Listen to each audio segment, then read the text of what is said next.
کے روزوں کے تعلق سے جو ایک سوال لوگ عام طور سے معلوم کرتے ہیں کہ روزہ کتنی عمر میں فرض ہوتا ہے، اس کے تعلق سے یہ بات عرض کر دوں کہ مذہب اسلام کی کوئی بھی عبادت ہو، چاہے نماز ہو چاہے روزہ ہو، یہ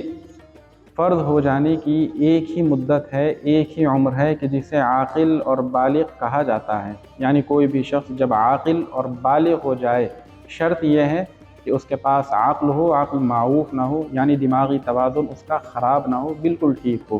اور وہ بالغ بھی ہو گیا ہو، حد بلوغت کو اس کی عمر پہنچ گئی ہو، تو ایسے شخص کے اوپر روزہ اور نماز فرض ہو جاتے ہیں۔ اب رمضان کے روزوں کے تعلق سے اور نماز کے تعلق سے رسول اللہ صلی اللہ علیہ وآلہ وسلم نے یہ ارشاد فرمایا کہ یقیناً بالغ مرد اور بالغ عورت پر ہی نماز اور روزہ فرض ہیں، لیکن فرمایا کہ بچوں کو سکھانے کے لیے جب بچے کی عمر 7 سال کی ہو جائے تو اسے نماز پڑھنے کے لیے مسجد بھیجو اور اسے نماز پڑھواؤ، اور اگر 7 سال کی عمر کے بعد بھی وہ بچہ نماز نہیں پڑھتا اور اس کی عمر 10 سال تک پہنچ گئی ہے تو اس کے اوپر سختی کرو، اور اگر ضروری ہو تو اس کی مار لگاؤ، اسے پٹائی لگاؤ اور پھر اس سے نماز پڑھواؤ۔ یہ اس لیے ہے کہ وہ بچہ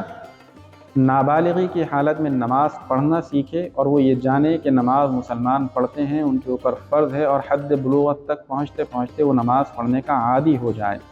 بالکل یہی معاملہ روزے کا ہے۔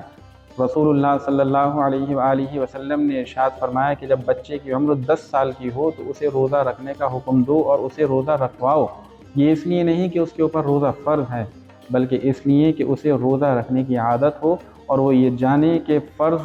روزہ کس طریقے سے رکھا جاتا ہے، اور اللہ تعالیٰ نے روزے کی عبادت بندوں کے اوپر فرض قرار دی ہے، اور وہ روزہ رکھنا سیکھ جائے تاکہ بالغ ہونے کے بعد اسے روزہ رکھنے میں کوئی دشواری اور پریشانی میسر نہ ہو، اور وہ محبت کے ساتھ اللہ تعالیٰ کے اس فرمان پر عمل کرنے والا ہو۔